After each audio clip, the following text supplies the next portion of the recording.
Welcome to this new episode of AWS Serverless, wherein we are going to be deploying an EC2 machine using the serverless framework. And for that, we will first open our terminal and we will type in the command serverless version to check the current version that we have installed. So this gives us the current version now. The next thing that we are going to be doing is basically creating a new service using this serverless framework. For that, I'm going to type in serverless create command, and then I'll pass the template, which is AWS Node.js. And after this, I'm going to be naming my service. So I would say name and then the actual project. As I click this command, this is going to be generating a project. And we can see that serverless has created the project for us. And we have the serverless.yaml file. In the first step, we are going to be cleaning up this default generated serverless.yaml file, and we are going to be deleting few things that we do not need. And in the next step, we are going to be starting by writing the resources for the EC2 machine. Okay, now we are all set to write our first EC2 serverless code.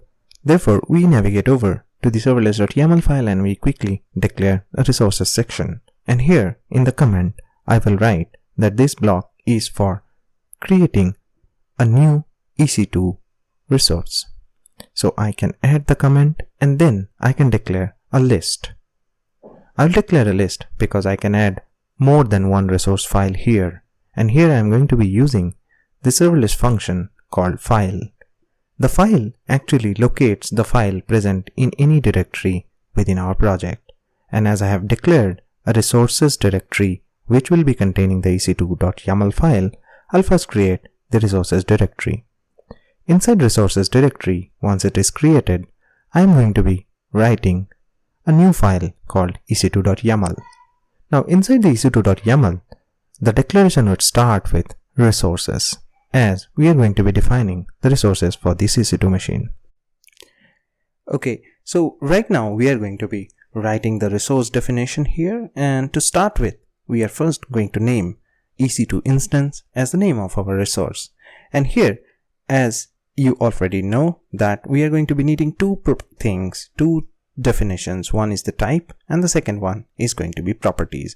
The type for the EC2 instance is going to be AWS EC2 instance. Next, I'll be writing the properties. And inside properties, I am going to be defining a few properties which are going to be very necessary for this EC2 machine. The first one is instance type. And the instance type is going to be T2 micro for the purpose of this demo.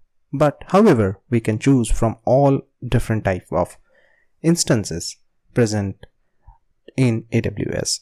The image ID is a very crucial one, and as you can already see in the comment section, I have copied one AMI that is present in Northern California region, and there is a very specific reason why I have copied this particular image ID.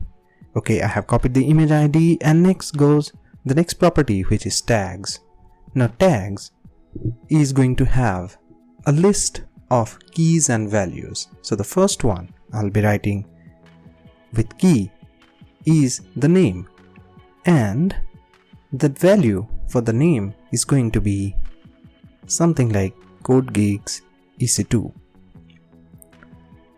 Okay, the next key value pair after this is going to be the type. So I will say key is type, and then in the value, I would say the value is YouTube demo. Okay, now I already noticed that I have placed tags with a wrong indentation because tag is a property. It has to be present at the same level where the instance type or the image ID is. So I have corrected the indentation. And also I noticed that the K has to be in caps for key and the same for value, as the V has to be in caps. Okay, the typos are corrected. Now the definition looks good. After our EC2 resource file was created, now it is time for us to do a little bit cleanup of the serverless.yaml file.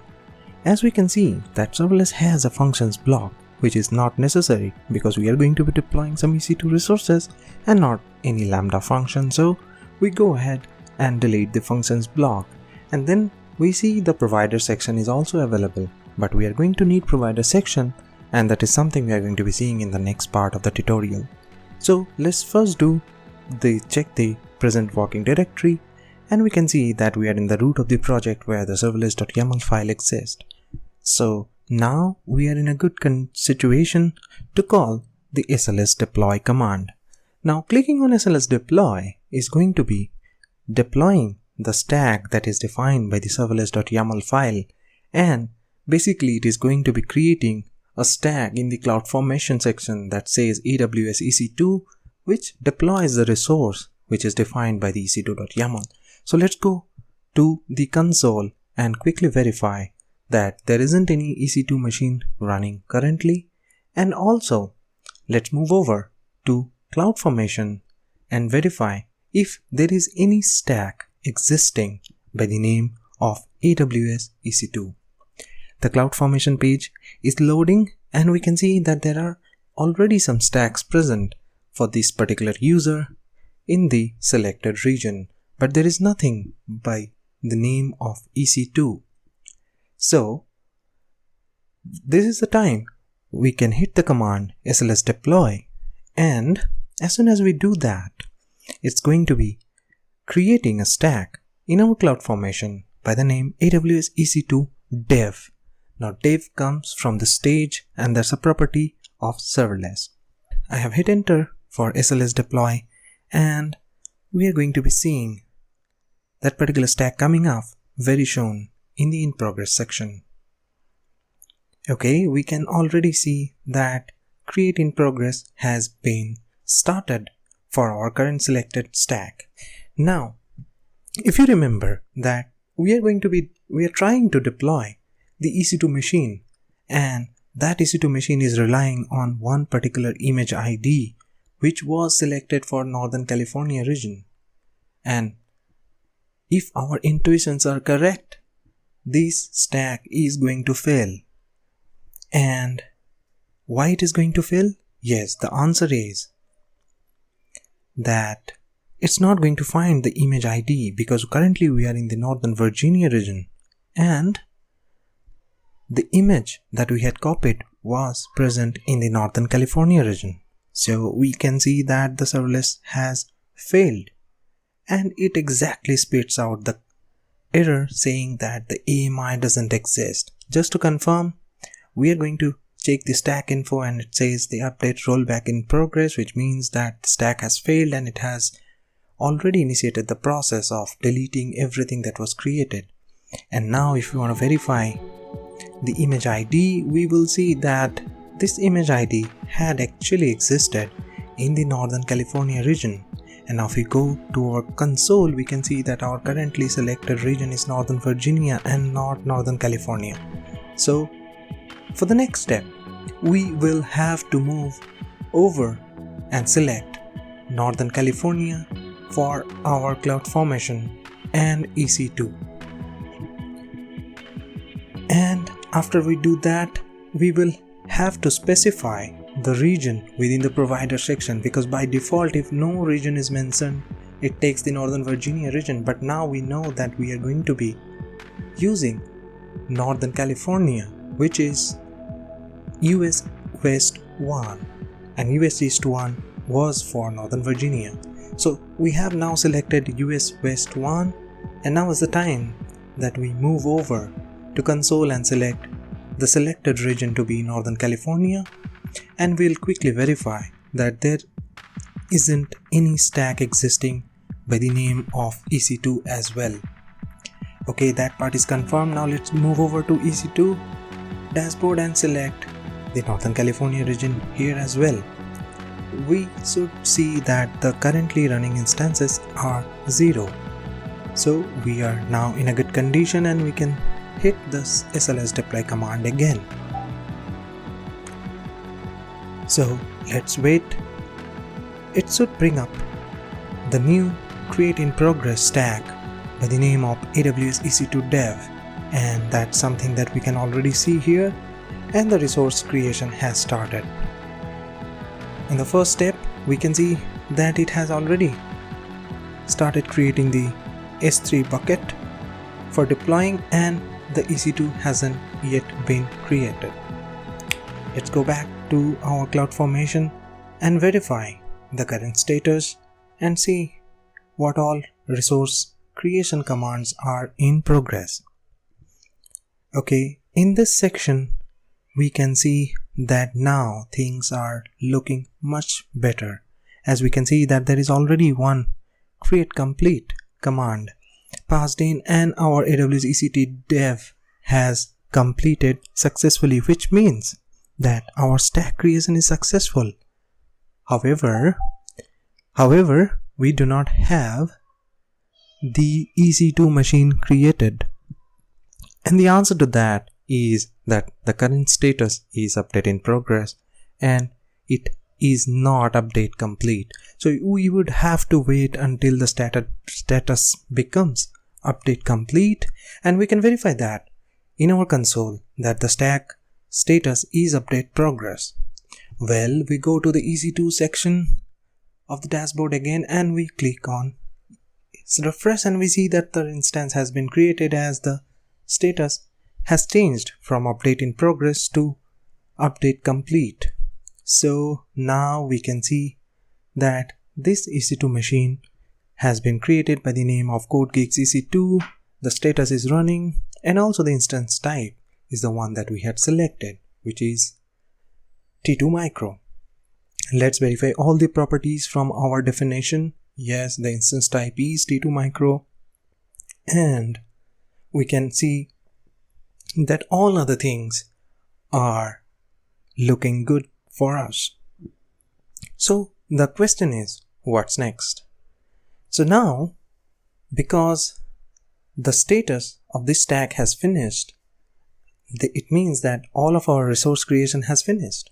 But because this is a demo, I'm not gonna leave it here. So in the next step, I am going to be cleaning up my EC2. So if you are also interested to know how to do the cleanup part, let's stick to the next part of the video.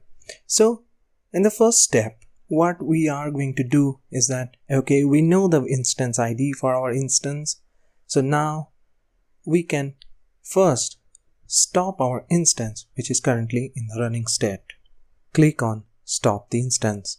So we go to the instance and select stop instance, and yes, it's going to stop the instance. But this is not all. As soon as the EC2 was created, the EBS volume was attached to this EC2 instance. Now we'd have to free up the EBS volume. So for that, we would have to move over to our EBS volume section. Let's go to the volume section of the EC2 dashboard, and we will see that there is already one volume created. Okay, we can verify that the volume has been created, which is an IOPS EBS, which is an IOPS volume, and we can also see the attachment was actually done for our EC2 instance. Now, as a part of our cleaning process, we are gonna detach the volume. As soon as we detach the volume, we are now ready for terminating our instance. Now in the next step, let's go ahead and terminate the instance. So we go to instance stats, and we are going to be terminating the instance from here. So we can click on terminate, and as soon as we click on terminate, it's gonna be terminating. And we can also verify that the EBS volume was detached indeed. So after we have terminated our instance, the next step for us is going to be cleaning the stack. Now cleaning the stack is going to be a quite involved process, because yes, we can see that the stack is in active state now, and if we try to delete, it's going to be trying to delete, but in the first step is gonna fail because the underlying S3 bucket has to be deleted. Therefore, we'd have to wait until the stack deletion fails and have to retry again by saying that yes, we confirm that we want to delete the serverless bucket as well. Yes, we can see that the delete has failed. So what is the next step for us? The next step is going to be just verifying that it is indeed just the error with the serverless bucket, with the S3 bucket for serverless not being deleted. So we're gonna go back to the stack info section and verify and click on delete again and confirm by checking that yes, we want to delete the bucket. It's going to be deleting the bucket, and soon the delete is going to be complete.